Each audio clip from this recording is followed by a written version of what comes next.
하이델베르그 요리문답 77문 소개합니다. 그리스도께서는 신자들이 이 뗀 떡을 먹고 이 잔을 마시는 것과 똑같이 확실하게 그들을 그의 살과 피로써 먹이시고 마시게 하시리라는 약속을 어디에서 하셨습니까? 77문은 이제 성찬의 근거에 대한 성경의 그 중요한 내용이 어디에 있느냐를 묻고 있습니다. 성찬은 우리 인간이 만든 것이 아니고 하나님이 만드셨고 예수님께서 만드셨다라고 앞서 거듭 소개해 드렸습니다. 그럼 구체적으로 우리가 이러한 성찬의 이러한 명령이 어디에 있는가? 또 구약에는 할례와 유월절을 행했는데 이제 신약으로 넘어오면서는 세례와 성찬으로 또 이렇게 변경이 됩니다. 그렇기 때문에 이러한 성찬의 변경에 대한 신약의 구체적인 그러한 명령과 내용이 어디 있는가를 그 성경적 근거에 대한 부분을 묻고 있습니다. 그런데 이 질문에서 아주 중요한 것은 신자들이 이 뗀 떡 그다음에 먹고 이 잔을 마시는 것처럼 똑같이 그리고 확실하게 그리고 그리스도의 살과 피를 우리가 먹는 이러한 성찬 이렇게 질문합니다. 이것은 우리가 앞부분에서 76문, 75문에서도 성찬을 설명하는 데 있어서 아주 중요한 그 핵심 표현이라고 말씀을 드렸습니다. 외적인 이러한 성찬의 요소, 떡과 포도주는 분명히 외적인 떡과 포도주 그대로의 그러한 물질적 그러한 내용이라는 겁니다. 성찬에 이것을 사용한다고 해서 로마 가톨릭처럼 그렇게 예수님의 살과 피로 바뀌는 게 아니다라고 말씀을 드렸습니다. 그럼에도 불구하고 이 성찬의 요소를 우리가 합법적으로 잘 사용하기만 하면 비록 이것은 상징적 도구이지만 우리가 먹고 마시는 이 떡과 포도주라고 하는 이 외적 요소는 분명히 상징적 도구이지만 떡과 포도주를 우리가 실제로 먹고 마시는 것처럼 이 성찬에 그리스도께서 함께 하셔서 우리 성도들을 만나 주시고 그리스도와 연합하는 그리스도를 그렇게 먹고 마시는 먹고 마신다는 것은 그리스도를 믿고 그리스도와 하나 되고 연합하는 것이다. 이 실제성을 강조하는 겁니다. 우리가 떡과 포도주를 실제로 이렇게 접촉하듯이 우리가 그리스도를 실제로 참으로 만나고 연합하는 이러한 은혜가 바로 성찬의 핵심인 것이에요. 그래서 이 외적인 이 떡과 포도주를 우리가 실제로 참으로 이렇게 만지고 먹고 마시는 것과 똑같이 또 확실하게 그렇게 그리스도의 살과 피를 우리가 먹고 마신다. 즉 그리스도와 우리가 실제적으로 만나고 하나 되고 또 그리스도와 교제한다라고 하는 이 성찬의 이 핵심 이걸 꼭 기억하셔야 됩니다. 이러한 내용이 어디에 있느냐? 답 성찬을 제정하실 때 하셨는데 성경은 이렇게 말씀합니다. 고린도전서 11장 23절에서 26절이죠. 주 예수께서 잡히시던 밤에 떡을 가지사 축사하시고 떼어 이르시되 이것은 너희를 위하는 내 몸이니 이것을 행하여 나를 기념하라 하시고 식후에 또한 그와 같이 잔을 가지시고 이르시되 이 잔은 내 피로 세운 새 언약이니 이것을 행하여 마실 때마다 나를 기념하라 하셨으니 너희가 이 떡을 먹으며 이 잔을 마실 때마다 주의 죽으심을 그가 오실 때까지 전하는 것이니라. 또 고린도전서 10장 16절 17절은요. 우리가 축복하는 바 축복의 잔은 그리스도의 피에 참여함이 아니며 우리가 떼는 떡은 그리스도의 몸에 참여함이 아니냐. 떡이 하나요 많은 우리가 한 몸이니 이는 우리가 다 한 떡에 참여함이라. 이렇게 고린도전서의 아주 성경의 아주 중요한 성찬에 대한 근거들이 소개가 됩니다. 여기에 대해서 이제 우르시누스가 이 성경 구절을 해석하는 것을 조금 소개해 드리면요. 주의 성찬의 제정은 참되고 구원 얻게 하는 그리스도의 몸과 피의 교제를 확립시켜 준다 이러면서 각각의 복음서의 이러한 성찬의 근거 명령과 더불어서 주 예수께서 이것은 그가 이 성찬을 제정하신 주인이시다. 그래서 사람이 만든 게 아니라 이 성찬은 바로 예수님이 만드셨고 또 구약의 유월절을 이제는 신약에는 그렇게 성찬으로 이제는 변경하도록 예수님이 명하셨다라는 거예요. 잡히시던 밤에 이러한 정황을 덧붙여서 그리스도께서 유월절을 마지막으로 기념하는 자리에서 그의 성찬을 제정하신 사실을 가르치는 내용이 있다라고 말합니다. 그래서 유월절을 행하시면서 그것을 성찬으로 변경하시는, 그래서 유월절에 대한 완성으로서 이 성찬이 이제 이렇게 함께 연결되도록 유월절날 바로 그렇게 유월절을 보내시면서 성찬을 이렇게 집례하시는 이제 이러한 장면이 아주 중요한 표현이죠. 떡을 가지사 그리스도께서 취하신 떡은 유월절에 먹는 무교병 즉 누룩 없는 떡이었다. 이렇게 성찬에 사용하는 떡은 일반 떡과는 에, 다르다. 일반 떡은 몸의 영양 보충을 위해서 먹는 것이나 성찬의 떡은 영혼의 양식으로 혹은 우리의 믿음과 그리스도와의 연합을 확증하기 위하여 먹는 것이기 때문이다. 그래서 외적인 그러한 요소는 일반 떡하고 동일합니다. 그러나 그걸 우리가 성별하여 교회의 성례의 예식으로 이제 사용하게 되면 특별한 의미로 그렇게 또 교회의 예식으로 사용되어진다라는 겁니다. 바로 우리의 영혼의 양식을 또 그렇게 가르치는 아주 중요한 교회의 예식으로서 또 쓰여진다라는 겁니다. 바로 이런 성례전적 의미로 떡을 취하신 것뿐이요 그의 몸이 식탁 위에 놓여진 것은 아니고 다만 식탁에 앉아 계셨던 것이다. 그래서 이렇게 성찬의 외적인 요소는 분명히 떡이지만 이 떡을 예수님이 사용하시면서 이것은 내 몸이다라고 이렇게 표현하시면서 성찬에 아주 중요한 이러한 의미를 부여하신 것이에요. 그래서 성례전적 의미라 이렇게 표현합니다. 성찬에서의 외적인 떡과 내적인 그 내용인 그리스도가 아주 긴밀하게 이렇게 연결되어 있어서 떡과 그리스도가 성례전적으로 그렇게 연합되어 있다.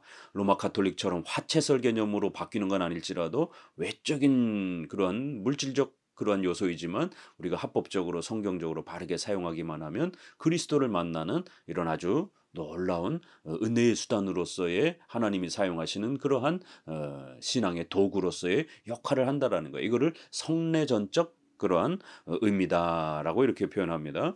축사하시고 축사하신다는 것과 감사기도하는 것은 동일한 것을 가리키며 교황주자들이 주장하는 마술적인 그러한 성별의 이런 형태는 아니다라고 이렇게 또 해석합니다. 떼어 떡을 떼다라고 했을 때 그는 식탁에서 떡을 취하여 떼어 그 한 덩어리를 여러 사람에게 나누어 주신 것이요 떡 속에 감춰져 있는 뭔가 눈에 보이지 않는 것을 나눠 준 것이 아니다. 그러니까 로마 가톨릭적인 그런 의미로 행하면 안 되고 예수님은 그 떡 자체를 이렇게 나눠 주셨다라고 이렇게 표현하는 겁니다. 그리고는 이제 너희를 위하여 이래서 이것은 너희와 온 교회의 그런 성도들의 구원을 위해서 세워 주신 것이다. 바로 교회의 성도들을 위해서 세워 주신 것이다라는 표현이 이 단어에 담겨 있고요. 찢겨지는 그러나 그리스도의 몸은 찢겨지진 않았고 지금도 찢겨지지 않는다고 말할 사람도 있을 것이다. 이에 대한 우리의 답변은 사도는 이 구절들에서 떡을 떼는 행위의 의미에 대해서 말씀하고 있으며 그것은 바로 그리스도의 몸이 찢겨지는 것을 의미한다는 것이다. 그래서 떡을 떼는 이러한 의미에 있어서 예수 그리스도께서 우리를 위하여 십자가에 죽으시면서 그 몸이 찢겨지신 그러한 아주 중요한 이러한 신앙적 의미들을 되새길 수 있도록 성찬은 떡을 떼는 이러한 아주 중요한 또 그러한 외적 그러한 요소들을 추가해 주었다라는 겁니다. 이걸 성례전적인 환유법적 의미를 이렇게 추가한 것이다. 이렇게 환유법적 이렇게 돌려서 이렇게 말하는 이게 비유적인 이제 그러한 의미의 성격이 담겨 있다라는 겁니다. 이것은 내 몸이니 이것은이라는 곧 이 떡은이라는 의미다. 그래서 요 구절이 이제 로마 가톨릭과 루터파와 찌빙글리와 개혁파 사이에 칼빈 사이에 가장 논쟁의 핵심이죠. 이것은 내 몸이다라고 했을 때 이것이 예수님의 살점이다. 진짜로 예수님의 살로 변한 살점이다. 이런 식으로 직설적으로 이렇게 있는 문자 그대로 로마 가톨릭과 루터파는 읽어내려고 했던 것이고 쯔빙글리나 칼빈은 이것은 내 몸을 상징한다. 이렇게 떡은 분명히 일반 떡이지만 그 떡을 통해서 그리스도를 우리에게 가르쳐 주는 그런 상징적 의미로서 이렇게 떡을 사용하는 이 이제 해석 차이가 나타나는 겁니다. 그래서 이것은 내 몸이니라고 할 때에 화채서를 주장하는 로마 가톨릭은 이것은 내 살점이니 이런 식의 개념으로 받아들인 거고 우리는 이것은 내 몸을 상징하는 것이니라고 개혁파는 이제 이렇게 해석한 것입니다. 결국 이제 이러한 그리스도께서 그의 몸을 떡으로 부르는 것은 이제 비유적인 표현으로서 그것이 그의 몸의 표시라는 의미요. 떡이 그의 몸을 나타내는 표시라는 뜻으로 우리 개혁파는 이해한다라는 것입니다. 로마 가톨릭처럼 이 떡 속에 내 몸에 있으니 혹은 이 떡은 눈에 보이지 않는 내 몸이니라는 이런 식으로 이 떡은 내 살점이니 이런 식으로 말해서는 안 된다라는 겁니다. 결국 우리는 떡과 이 그리스도가 어떻게 서로 다르면서도 분명히 이거는 외적인 물질적 요소이고 내용은 그리스도예요. 분명히 서로 달라요. 그럼에도 이 외적인 이러한 성례전적 의식을 행하게 되면 거기에 반드시 그리스도께서 함께 해주시겠다는 또 약속은 있는 겁니다. 그래서 이거를 성례전적인 연합이다라고 이렇게 표현을 하는 겁니다. 결국 이 둘이 즉 표와 또한 그 나타내는 것이 성례전에서 하나가 된다. 그러나 이는 물리적인 연합도 그중 하나가 다른 하나 속에 물질적으로 존재하는 것도 아니요 화체 혹은 그중 하나가 다른 하나로 바뀌는 것도 아니고 성례전적 연합인데 그 연합의 끈은 떡에 덧붙여진 약속 바로 하나님의 그 말씀의 약속에 있으며 이는 그것을 행하는 자들에게서 믿음을 요구하며 그 연합은 표를 통해서 나타내는 바 그것들을 선포하고 인치며 드러내는 것이다. 그래서 이것을 행하여라는 단어에는 또 이것은 이 성례를 계속해서 시행하라는 명령이 담겨 있는 거고요. 나를 기념하라 이렇게 해서 바로 예수 그리스도와 그 죽으심과 그 베푸신 구원의 혜택들을 또 우리가 잘 기념하고 또 그것을 맛보는 그러한 은혜가 바로 예수 그리스도를 우리가 기념하고 또 맛보는 그런 내용이 이 성찬의 핵심이라는 것입니다. 너희가 다 이것을 마시라 이렇게 또 표현되어 있어서 포도주도 반드시 줘야 된다라는 거. 로마 가톨릭은 포도주를 안 주고 떡만 줍니다. 그랬을 때에 반드시 포도주도 마시라라는 명령이 되어 있다라는 것. 이 잔은 죄 사함을 얻게 하려고 많은 사람을 위하여 흘리는 바 나의 피로 세운 새 언약이니 이렇게 해서 바로 포도주는 또 그의 흘리신 피 바로 그리스도께서 우리의 죄사함의 이러한 그 목적을 위해서 우리의 죄값을 해결해 주시기 위한 그런 목적으로서 죽으셨다라고 하는 십자가의 죽음의 본질이 바로 이렇게 또 성찬을 통해서 그 흘리신 피의 의미는 바로 죄 사함과 연결되어 있는 또 새 언약이니라고 하는 바로 은혜 언약의 성취로서 이 신칭의가 담겨 있는 바로 그런 내용으로서 바로 이러한 그 성찬의 의미가 우리에게 가르쳐지는 것이다라고 소개를 합니다. 너희가 이 떡을 먹으며 이 잔을 마실 때마다 주의 죽으심을 전하는 것이니라. 그가 오실 때까지 이렇게 해서 자주 성찬을 행하고 또 재림 때까지 교회가 존재하는 한 계속적으로 성찬을 시행해야 된다라는 의미가 벌써 이러한 성경 구절 안에 벌써 내포되어 있다라고 우르시누스는 구절 하나하나를 이렇게 상세하게 주석을 합니다. 또 고린도전서 10장에는 축복의 잔 이렇게 해서 감사의 잔, 또 축복의 잔, 또 이렇게 이 성찬이 얼마나 복되고 영광스러운 것인지를 축복의 잔이라는 또 이러한 표현으로서 표현하고 있다라는 거예요. 그리스도의 피에 참여하는 것이다. 이렇게 해서 그리스도와 우리가 실제적으로 연합하고 하나 되는 이런 놀라움들을 맛보는 그러한 도구로서 성찬이 주어져 있는 것이다라고 이렇게 설명을 합니다. 78문 그렇다면 떡과 포도주가 정말 그리스도의 몸과 피로 변합니까? 바로 이것은 로마 가톨릭의 이제 화채설을 왜 비성경적인지를 좀 더 구체적으로 이제 하이델베르그 요리문답은 화채설에 대해서 철저하게 비판하고 이것의 위험성을 또 비판해 갑니다. 답 아닙니다. 세례의 물이 그리스도의 피로 변하는 것도 아니요 그 자체가 죄를 씻는 것도 아니고 다만 그것에 대한 신적인 증표요 확증이듯이 성찬의 떡과 마찬가지로 실제 그리스도의 몸이 되는 것이 아니지만 성례의 본질과 속성에 합당하게 그것을 가리켜 그리스도 예수의 몸이라고 부르는 것입니다. 그래서 항상 성찬에서는 로마 카톨릭의 이러한 극단적인 해석, 이것은 내 살점이니 이것은 내 살점이니 뜯어 먹어라, 이런 식의 물질적 육체적으로 그리스도를 먹는 것처럼 성찬의 실체성을 너무 강조하다가 신성 모독적인 이러한 형태로 성찬을 망가뜨리는 겁니다. 또 제세례파라든가 또 오늘날 은사주의자들 신비주의자들처럼 제2 성령 세례를 주장하면서 성례를 1차 성례를 무시하는, 그리고 마치 2차 성례가 뭐 또 다른 게 있는 것처럼 이러면서 1차 세례와 성찬에는 아무것도 없는 것처럼 이렇게 또 무시하는 성찬 무시론주자들도 역시 문제가 있는 겁니다. 양극단을 항상 조심하셔야 됩니다. 여기는 다 포함이 되어 있는 거예요. 그래서 성찬은 실제적으로 그리스도의 살로 바뀌는 것도 아니요, 또 그 자체가 죄를 씻는 것도 아니요. 그래서 로마 카톨릭은 남은 떡을 보관하고 또 그거를 또 돈을 받고 사람들에게 또 판매도 하기도 하고 만지게도 하고 또 그걸 행진하면서 거기다 절을 하기도 하고 이렇습니다. 그러니까 이런 모든 행위들이 미신적 행위가 되는 거예요. 왜? 떡이 우상 숭배가 되니까. 그래서 변하는 것도 아니요, 그 자체가 어떤 무슨 능력이 있는 것도 아니요.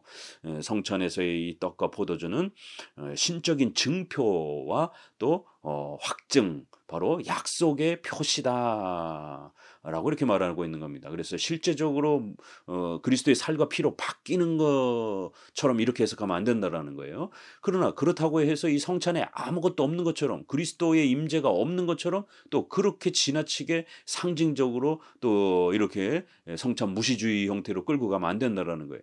성찬은 바르게만 집행하기만 하면 성례의 본질과 속성에 합당하게 그것을 가리켜 예수 그리스도의 몸이라고 얼마든지 우리는 부를 수 있다라는 것이에요. 이 성찬의 떡과 포도주를 예수 그리스도의 몸과 피다 이렇게 부르지 않습니까? 그럴 때 로마 카톨릭적인 내 살점이다, 내 진짜 피다, 이런 의미는 아니지만 분명히 이 성찬을 우리가 바르게만 행하게 되면 외적인 그러한 표시로서 올바르게 사용하기만 하면 바로 그 성찬에는 그리스도께서 실제로 우리를 만나주시는 이러한 놀라운 실체성이 있다라는 겁니다. 그래서 성례의 본질과 속성에 합당하게 그것을 그리스도의 몸이라고 얼마든지 부를 수 있다라는 거예요. 그 자체가 그리스도의 살점이기 때문이 아니라 바로 그 외적 요소를 사용할 때 그리스도께서 임재해 주고 계시기 때문에, 우리를 만나주시기 때문에 실제로 그렇게 그리스도의 몸과 피다라고 이렇게 아주 강하게 이렇게 표현하는 표현을 얼마든지 할 수 있다라는 거예요. 왜요? 그 성례전에는 실제로 그리스도께서 임재해 계시기 때문이다라는 거예요. 이 화채설에 대한 비판을 아주 상세하게 설명합니다. 많은 분량으로. 그래서 우르시누스의 설명을 좀 설명드립니다. 성경의 특정한 문구를 직설적인 의미로 취해야 하는지, 문자 그대로 읽어야 되는지, 아니면 비유적인 의미로 취해야 하는지에 대한 결정할 수 있는 유일한 방법은 그것을 어떤 도덕적 의무를 지칭하는 것으로 이해할 수 있는가, 아니면 참 믿음과 일치시킬 수 있는가를 살피는 것이다. 그렇게 해서 이것은 내 몸이니 라는 것을 문자 그대로 적용하려고 로마 카톨릭은 했던 것이고, 쯔빙글리나 칼빈파는 그거를 좀 더 비유적인 표현으로 읽어냈던 것입니다. 그래서 이것은 성경 해석의 아주 중요한 개혁파의 원리를 우리가 알지 아니하면 굉장히 어려운 본문이죠. 왜 이 본문을 비유로 우리 개혁파는 해석하는가?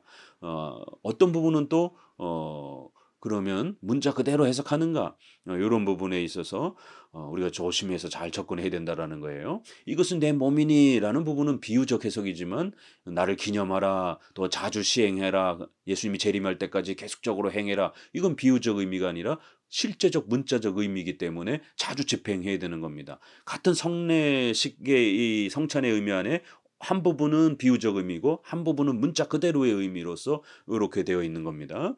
그래서 요거는 우리 개혁파의 성경 해석의 원칙, 바로 전체 믿음의 이러한 교리와 벗어나서는 안 되는 그 범위 내에서 잘 서로 조화를 맞추면서 그렇게 해석해야 된다라는 오직 성경, 모든 성경이라고 하는 이 원칙 아래에서 보면 충분히 해결할 수 있다라는 거예요.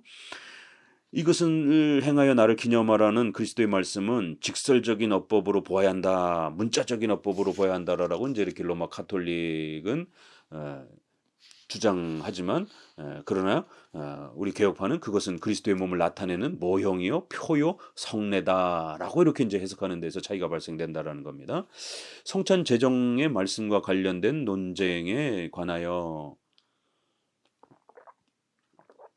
교황주의자들을 비롯하여 우리의 반대자들이 그리스도께서 성찬 제정 시의 말씀에서 성례전적으로 말씀하심을 부인하며 그의 말씀을 문자적으로 이해한다고 주장하고 있으므로 여기서 이 논쟁과 관련된 문제에 대해 논의할 필요가 있다.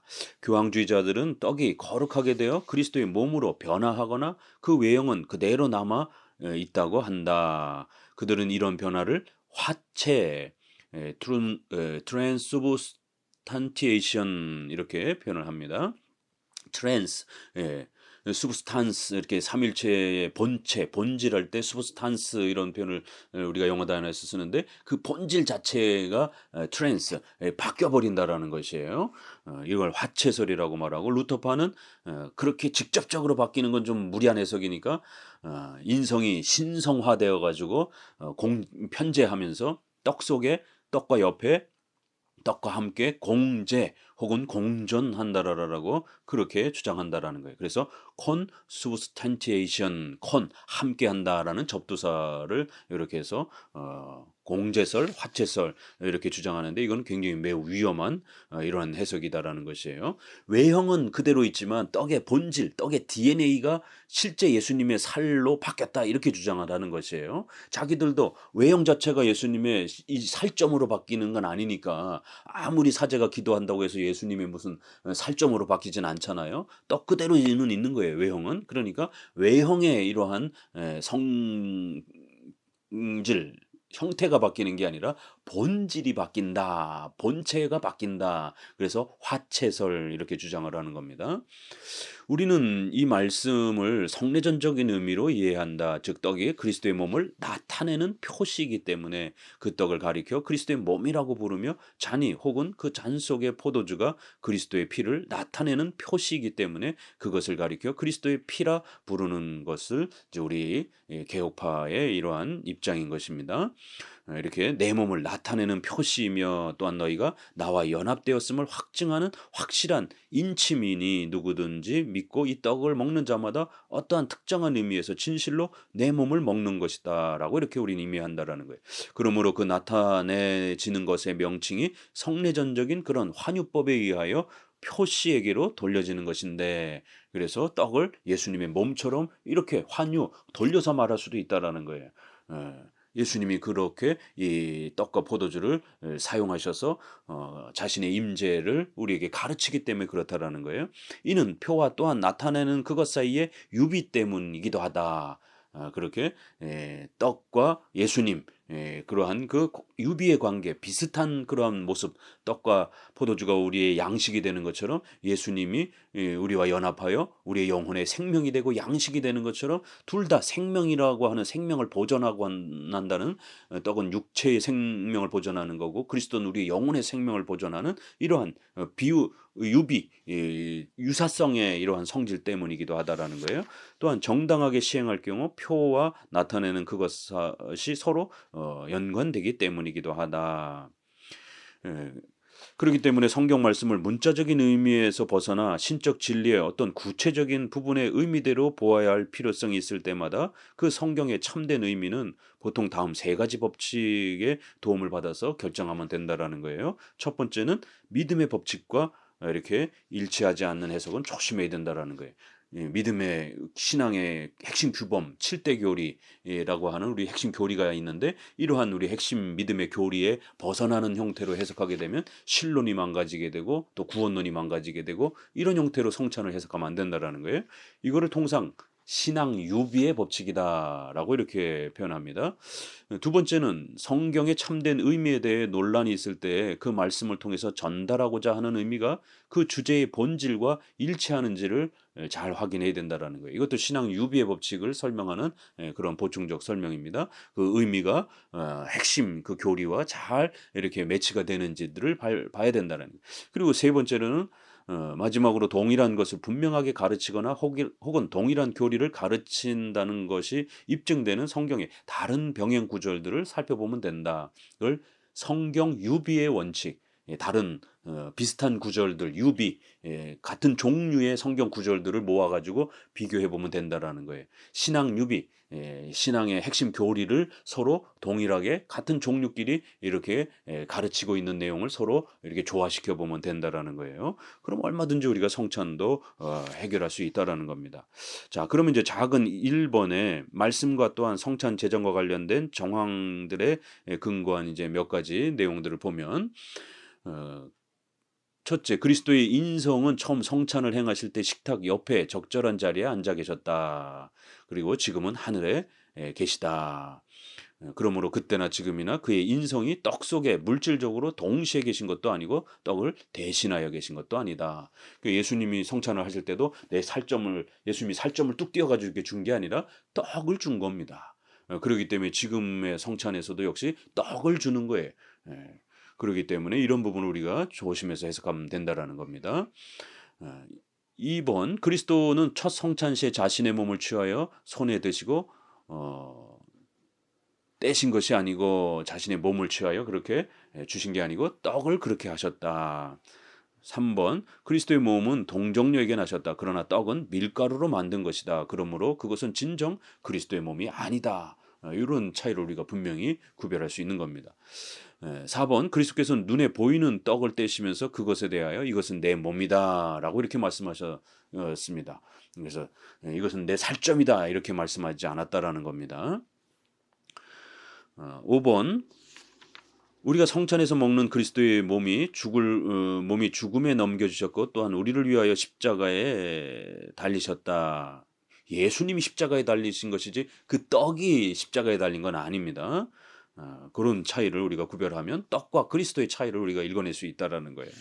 6번, 결국 그렇기 때문에 떡이 그리스도의 몸인 것과 동일한 방식으로 자는 새 언약이다. 결국 다 성례전적 의미로서 우리가 이해해야 된다라는 거예요. 7번, 만일 직설적인 문자적인 의미로 떡이 그리스도의 몸이고 잔이 그리스도의 피라면 첫 성찬 시에 먼저 피가 그리스도의 몸에서 분리되고 그 다음에 그것이 별도로 우리에게 제시되어야 오를 것이다. 예수님이 막 피를 빼야 되는 어떤 이런 장면이 나와야 된다라는 거죠. 살점을 띄고 막 이런 장면이 나와야 되는데 그렇게 하지 않으셨다라는 거예요.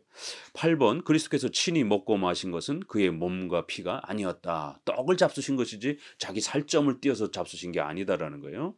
9번, 기념이란 육체로 실제하는 존재가 아니라 현장에 없는 존재에 대해 행하는 것이다. 그래서 기념하라 라고 이렇게 말씀하셨지 예수님의 살을 실제로 뜯어 먹어라 이렇게 고린도서에서 말하지 않았다라는 겁니다. 10번은 그리스도께서 그의 몸과 더불어 떡 속에나 떡의 형체 아래 계신 것이 아니다. 또 11번, 마지막으로 첫 성찬 시에 떡이 그리스도의 몸이었고 제자들이 그리스도의 몸을 먹었던 것처럼 그와 똑같은 의미로 지금도 떡이 그리스도의 몸이며 따라서 바로 그와 동일한 의미에서 우리가 그리스도의 몸을 먹는 것이다. 역시 제자들도 그 떡을 먹으면서 앞에 계신 그리스도를 믿음으로 주님으로 바라보면서 연합한 것이 지금도 역시 우리가 떡을 사용하면서 믿음으로 그렇게 그리스도와 연합하는 이것이 바로 성찬의 본질이라는 겁니다. 성례의 성례의 본질에 근거한 논지들을 좀 몇 가지 소개하는데요. 1번, 떡이 그리스도의 몸이다라는 성경의 어법 자체가 우리가 제시한 견해를 지지하는 강력한 논지를 제공한다. 그래서 화채설, 공제설보다는 칼빈파의 개혁파의 영적 임재설, 성령의 도우심으로 또 우리가 믿음으로 참여할 때 바로 외적인 요소를 사용하지만 그리스도께서 우리와 하나로 연합해 주시는 바로 이걸 우리가 영적 임재설이다. 이렇게 표현합니다. 성령께서 도와주시는 것, 우리 성도들의 영혼의 믿음을 사용하는 것, 그랬을 때 그리스도를 우리가 성찬에서 실제로 만날 수 있다라는 것, 바로 영적 임재설 이렇게 표현하는 것이에요. 2번 모든 성례에 있어서 표가 나타내는 것의 명칭이나 속성들이 표시에게로 돌려지는 경우에는 표시가 나타내는 것들이 표시 속에 물질적으로 임재하는 것을 나타내는 것이 아니라 표와 그 나타내는 것들 사이에 연관성이 있다는 것과 표로서 그 나타내는 것들을 인친다는 것과 표를 정당하게 사용할 때 그 표와 그것이 나타내는 것이 서로 연합한다는 것을 나타낸다. 그래서 외적인 이러한 표시와 내용이 얼마든지 이렇게 서로 조화를 이루면서 전달될 수 있다라는 거예요. 꼭 진짜 예수님의 살점으로 바뀐 것처럼 꼭 말해야만이 성찬의 실제성이 그렇게 보존이 되고 그렇게 강조가 되는 건 아니라는 겁니다. 3번 모든 성례들의 본질을 볼 때 표는 물질적인 의미로 이해하고 그 표가 나타내는 것들은 영적인 의미로 이해해야 된다. 그래서 떡은 물질적인 것이고 그 내용인 예수 그리스도는 우리가 영적으로 그렇게 접근해야 된다라는 거예요. 4번 성례전적인 문구들은 반드시 성례전적인 그러한 의미로서 이해해야 되지 문자 그대로 너무 접근하게 되면 안 된다라는 겁니다. 5번 복음이 약속하지 않은 것은 성례도 우리에게 인칠 수 없다. 그래서 성찬이 신약 성경에서 약속하는 것은 바로 그렇게 외적인 물질적 도구를 사용하여 그리스도와 은혜를 나누라는 것이지 그 도구를 신성화라는 그런 약속은 없다라는 겁니다. 6번 그리스도께서 떡 속에 육체적으로 임재하신다는 것과 떡 아래 그리스도의 살을 먹는다는 식의 꾸며낸 논리는 성례의 공식적인 성격에도 전혀 맞지 않으며 따라서 배격해야 마땅한 것이다. 루터파의 이런 입장도 굉장히 위험하다라는 것입니다. 7번 말씀이 약속하며 성례가 인치는 그 하나 된 교제는 물질적인 것이 아니라 영적인 것이다. 그러나 성찬 안에 있는 그리스도의 교제는 말씀에 약속된 것과 또한 다른 성례들 속에 인쳐진 것과 동일하다. 물질적인 것이 아니라 영적인 것이다라는 것. 8번 구약과 신약의 모든 성례들은 동일한 것, 즉 그리스도와의 동일한 교제를 나타낸다. 할례와 유월절이 그리스도를 우리에게 나타냈듯이 세례와 성찬도 역시 동일하게 그리스도를 우리에게 나타낸다는 겁니다. 사망 큰 3장 믿음의 조목들과 유사성 혹은 일치점에 근거한 논지들. 1번은 그리스도의 인성의 진리와 관계되는 이제 이러한 내용이다라는 거예요. 이 성찬은 신성은 모든 것에 편재하기 때문에 논쟁이 되지 않습니다. 내 마음속에도 계시고 바깥에도 계시고 우주에도 계시는 거예요. 근데 인성은 승천하여 저 멀리 가셨기 때문에 지금 우리가 그 인성을 만질 수가 없는 겁니다. 그래서 이 떡을 진짜 인성처럼 이렇게 해석하면 안 된다라는 거예요. 그래서 이 인성과 관련된 아주 중요한 기독론에 대한 이 이해를 바르게 잘 해야 된다라는 겁니다. 인성은 무한한 것이 아니며 여러 곳에 동시에 있을 수 없고 눈에 보이면서도 동시에 눈에 보이지 않을 수도 없다. 본질적으로 여러 곳에 아니 모든 곳에 동시에 있는 것은 오직 신성에만 해당이 된다라는 거예요. 2번 그리스도의 승천의 이러한 성경의 본문을 통해서 우리가 이 성찬을 더 잘 이해할 수 있다라는 겁니다. 그리스도께서는 진정으로 그 인성이 승천하여 사라지셨다라는 거예요. 이는 곧 그가 그의 몸과 더불어 눈에 보이는 방식으로 이렇게 장소적으로 국지적으로 하늘로 올라가셨으므로 그의 몸이 땅에 머무르지 않고 지금도 땅에 머무르지 않고 하늘에 계시며 거기로부터 이제 심판 때에 다시 오실 것이다라는 거예요. 그래서 그리스도의 몸은 진정한 몸이기 때문에 유한하다. 그런데 그 몸은 지금 하늘에 있다. 그래서 함부로 이 성찬에 그리스도께서 인성으로 임재하는 것처럼 이렇게 해석하면 큰일 난다라는 거예요. 사도행전 1장 9절에 구름이 그를 가리어 보이지 않게 하더라. 또 골로새서 3장 1절에 하나님 우편에 앉아 계신다. 이런 표현을 통해서 인성이 여기로부터 저기로 사라졌다라는 거예요. 그리고 거기로부터 저리로서 이제 산자와 죽은 자를 심판하러 최후 심판 때 인성이 다시 오실 거다라는 거예요. 그 전에는 인성이 성찬에 그렇게 실제적으로 있는 그런 방식으로 이해해서는 안 된다라는 겁니다. 3번은 성도의 교제의 이런 이제 항목에서 우리가 좀 보자라는 거예요. 성도와 그리스도의 교제는 언제나 그랬던 것처럼 혹은 언제나 그럴 것처럼 지금도 동일하다라는 거예요. 성례에 참여하는 자들에게 필연적으로 성례에 참여하지 못하는 자들에게나 마찬가지로 그러하다. 우리 모두가 그 안에서 한 몸이므로 성도와 그리스도의 교제는 오직 하나뿐이기 때문이다. 그런데 성도와 그리스도의 교제는 언제나 영적인 성격을 가졌다. 고린도전서 6장 17절에 주와 합하는 자는 한 영이다. 요한복음 15장 5절에 나는 포도나무여 너희는 가지다. 에베소서 4장 15절에 그는 교회의 머리다. 고린도전서 12장 27절 너희는 그리스도의 몸이요 지체의 각 부분이라. 이런 표현들이 다 영적인 표현이지, 이걸 문자 그대로 예수님이 이렇게 머리만 존재하고 그럼 성도들이 팔다리로 이렇게 물질적인 이런 팔다리로 이렇게 턱턱 붙어 있고 이런 개념은 아니잖아요. 이게 다 하나의 신앙 공동체인 것을 이렇게 영적인 표현을 이렇게 표현한 것입니다. 그래서 우리가 성찬에서 성도의 교제를 또 나누고 그리스도와 하나됨을 말하는 이런 모든 부분들도 영적인 그런 의미라는 것입니다. 4번 죄사함의 이런 항목에서 만일 그리스도께서 육체적인 방식으로 떡 속에 계셔서 목사의 손에 나누어지신다면 떡이 그대로 있든 있지 않든 간에 목사가 그리스도의 몸을 손에 들고 있고 또한 그 몸이 떡 속에 있으니 죄사함을 하나님의 손으로부터 구해야 마땅할 것이다. 이렇게 죄를 사해 주신다라고 하는 그리스도의 십자가에 이러한 그 몸이 찢기시고 피가 흘려지신 이러한 그 성취된 중보의 이러한 그 위대한 그리스도의 인성이 죽으신 이러한 부분들이 잘 보존돼야 되는데 또다시 목사가 그 예수님의 살과 피를 가지고 이렇게 또 뭔가 이렇게 액션을 행하게 되면 그 인성이 십자가에 죽으면서 우리의 죄값을 치르셨는데 그럼 목사가 그럼 또 그 인성을 가지고 뭘 또 다른 뭔가를 행하는 것처럼 또다시 제사를 드려야 되는 것처럼 그러면 죄사함이 아직 해결되지 않은 것처럼 이런 오해가 벌어질 수 있다라는 거예요. 5번 여기에다 그리스도의 희생 제사와 그에게 드리는 예배의 이러한 그 조목에 근거한 논지를 덧붙일 수 있을 것이다. 그래서 눈에 보이는 방식이든 눈에 보이지 않는 방식이든 간에 그리스도께서 육체로 임재하신다는 것은 그것이 분명할 경우에는 언제든지 어디서든지 우리는 생각과 감정을 그 장소에 모아서 그를 예배해야 된다. 인성이 저기만 계시면 거기 가서만 예배드려야 되잖아요. 그러니까 이런 일이 벌어진다라는 것이죠. 그렇기 때문에 전 세계에 있는 모든 교회들이 얼마든지 예수님을 예배할 수 있는 거예요. 영적으로 그렇게 예배를 하는 것이죠. 인성이 이렇게 어느 특정한 장소에 계시면 거기로 모여가지고 함께 전 세계 사람들이 다 모여서 예배하고 이럴 수 없는 것입니다. 이렇게 화채설에 대한 부분들을 조목조목 비판해 갑니다. 4장 논란의 여지가 없는 분명한 언어로 동일한 교리를 가르치는 이제 성경의 다른 또 많은 구절들을 우리가 비교해 봐야 된다라는 겁니다.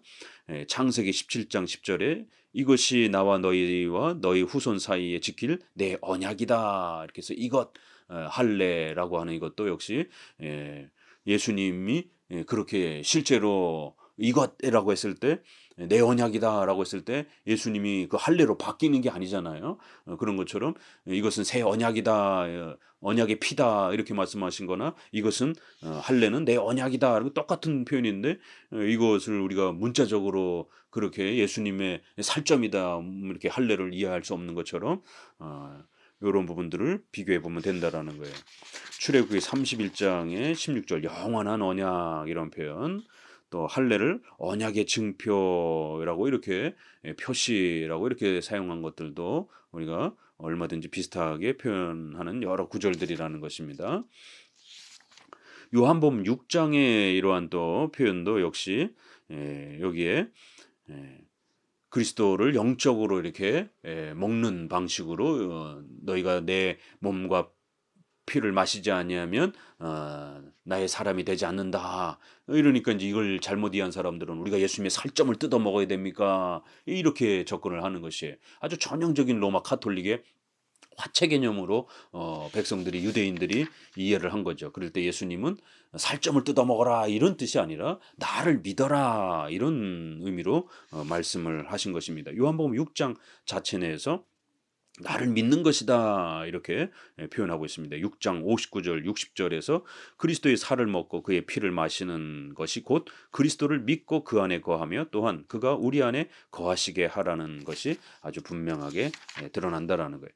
또 이제 교부들의 이러한 초대 교부들의 역사적 증언에서도 보게 되면 이레니우스가 성찬에서 지상적인 것과 천상적인 것 두 가지가 있다. 이렇게 터툴리아누스도 이것은 내 몸의 형상이라는 것이다. 또 이렇게 표현.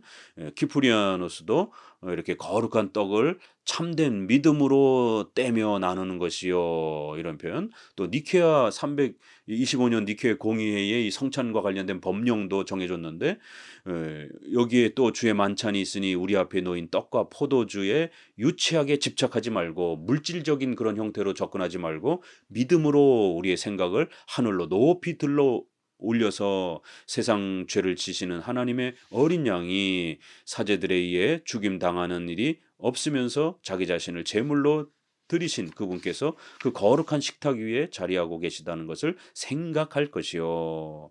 또한 그의 몸과 보배로운 피를 받으면서 그것들이 우리의 부활의 표시라는 것을 믿을 것이다. 이렇게 아주 명확하게 표시다 이런 표현, 믿음으로 참여해라 이런 표현들.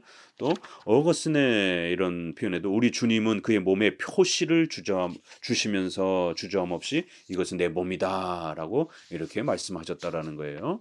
믿음의 성례가 믿음인 것이다. 이렇게 그것이 진정 물질적인 그러한 그 형태로 예수님의 살이다 이런 뜻이 아니라 신비 가운데 그걸 나타내는 것이다. 이런 표현입니다. 화채설과 관련해서는 1215년에 로마 가톨릭이 4차 라테란 공의회에서 그렇게 본체가 변하는 것처럼 그렇게 결국 법령으로 그렇게 정하고 지금까지 그렇게 그 교리를 따르고 있습니다. 결국 떡과 포도주의 본질이 그리스도의 몸과 피로 변하거나 바뀜으로 형체와 부수적인 요소, 즉 외향, 냄새, 맛, 무게 등만 떡과 포도주로 남아있고 그 외에는 그 본질은 다 변했다라고 생각한다. 이게 화채설이라는 거예요.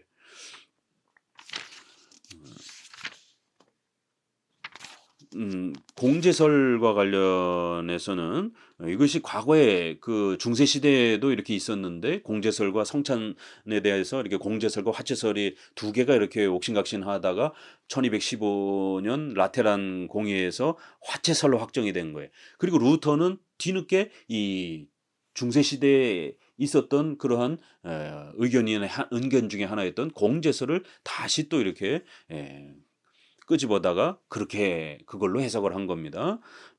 공제설 이는 곧 동일한 장소에 두 본질이 공존한다는 것을 혹은 그리스도의 몸과 피가 임재하되 떡과 포도주의 형체 밑이 아니라 떡과 포도주 그 자체의 속이나 밑에 임재한다고 가르치는 것이다.